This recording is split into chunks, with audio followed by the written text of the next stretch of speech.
Hello, and welcome to another tale right from the heart of the Jakuls in the Stalktober special event.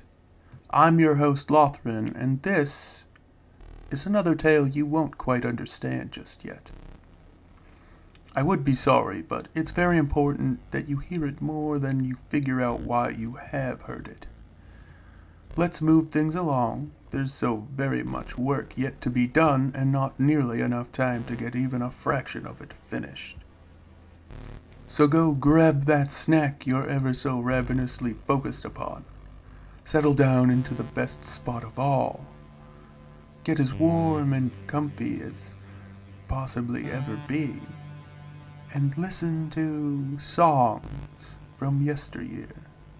Uthar reached up to his neck as he sprang up from the floor, scratching absent-mindedly at the rough patch of coarse flesh over his throat. Where am I?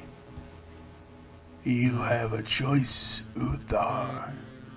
You can risk your life at a chance to actually put a meal in that empty stomach of yours. Or I can rip your mind from that form, toss it away, and choose another from storage. The pointed, beast-like, reptilian-seeming mouth on the end of a face with solid black eyes stared back at Uthar. Uthar retreated in fright, crawling back like a crab, but at lightning speed. He'd never seen such a monstrosity given the form and shape of a man. Enough with the theatrics. I have a task for you. Yes or no? It spoke not with anger, or not any revealing any dent or flaw in its perfect exterior. Yes, I'm thinking at you. I can speak, but you'd never understand what I would say. My thoughts are beyond yours. My face and yours are different, as you might say. Uthar calmed down. He took in his surroundings. There wasn't much to take in, really. The pair of them were under a navy blue dome, the other being sat cross-legged next to a floated diamond of a soft green hue, about as large as Uthar figured he would be if he stood up. So, you have a task for me, his stomach growled beneath his shirt. Where exactly am I? Not where, when. The being looked his way, his thoughts forming words that hung in the air as if formed from lumps of clay and colored by a single ever-changing hue for each word.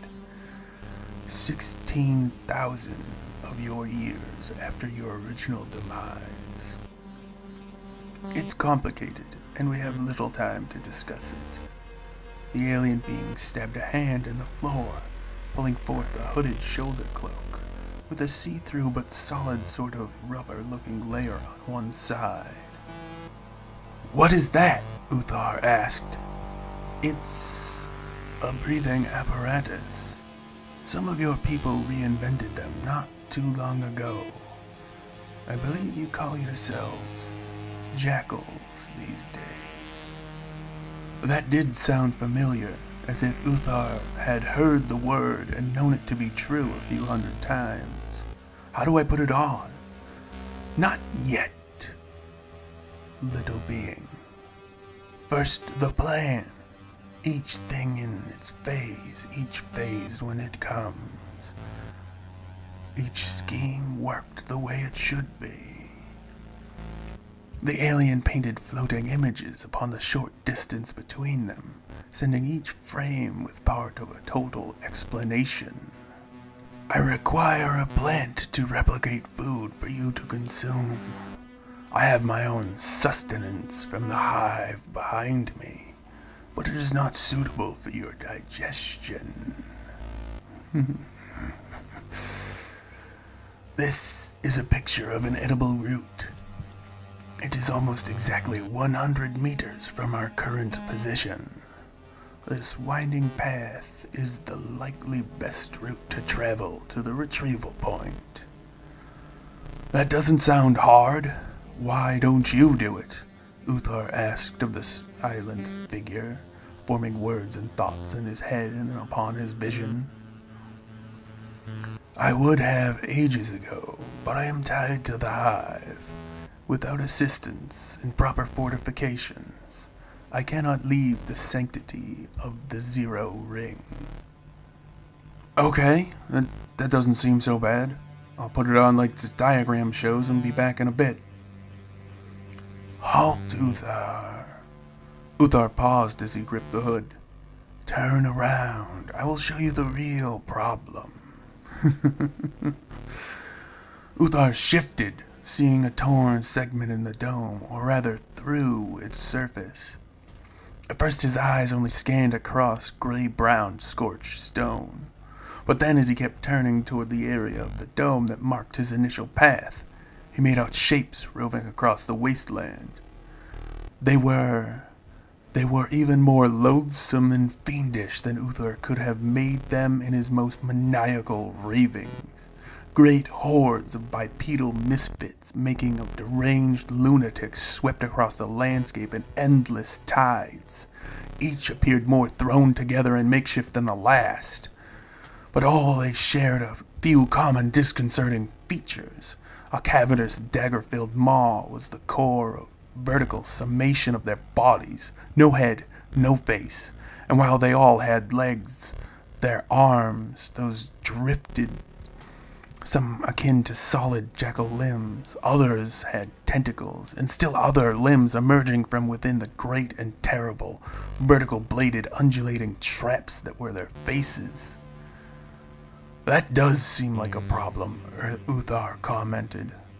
Fortunately, I have a solution. I will attach the hood to a vial, a tube, and an armband. I'll connect them properly for you to put the hood on. It will keep them from noticing you most of the time, and it will allow you to breathe when I turn the valve on your air. Squeeze this ball and point your arm at any of the Lima if they get too close.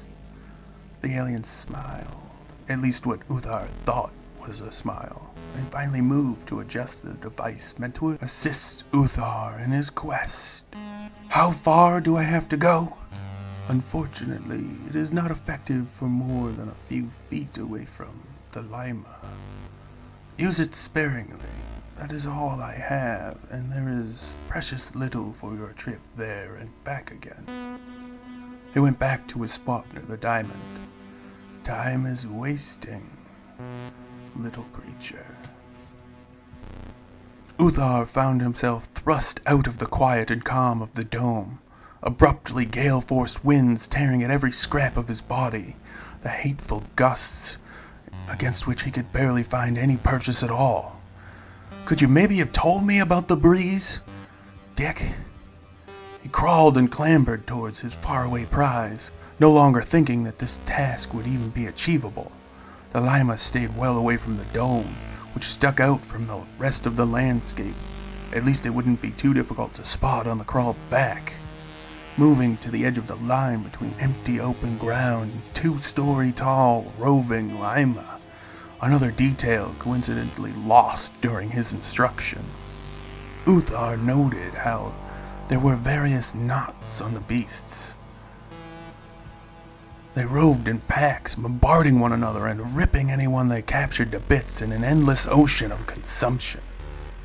Uthar took a steadying breath or two at the limit of their territory, using all of his limited sight range to constantly dodge and weave out from under their massive trunk-like feet as he went ever further into where they walked. They paid him little mind, oddly. Their goals were their own, but Uthar, he was nothing in the face of such towering giants. Contrary to what Uthar originally surmised when entering the wandering forest of horrors, the wind didn't die down, but actually increased and came at him from 1,000 different directions. He had to fight to not only make any ground, but to keep his very feet beneath him. When he finally reached the small green plant peeking out of the dirt, he felt the device on his back turn off. Uthar clutched at the device just out of reach. He flailed as he began to sweat and panic. His muscles already tired, Uthar fell as something constricted against his throat. He checked the vial, attempting to spray it. For something to happen other than his coming death, nothing came out. Fuck! That liar! He lied to me, that horrible monster. Why? Why? Back under the dome, the lizard-faced monster let a real smile of its people creep across its face. Flicking a gesture with a single finger, rows of plants, fruiting and otherwise, rose from their hiding place. It's nice when a plan matures a little more than previous attempts. He let the smile continue to light up his lips. So much food I've left for that thing which I've hunted for so long. And so it is. We've come to the end of our time together once more. I've been your pleasantly pleased host, Lothran, and this was Songs from Yesteryear.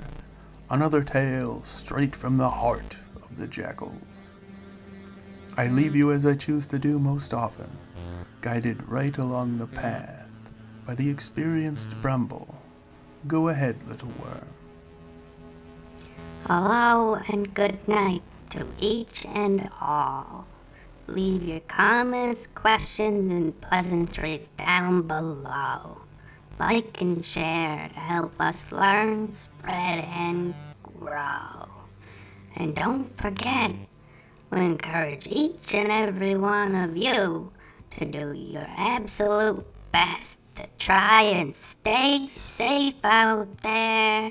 Good night, everybody.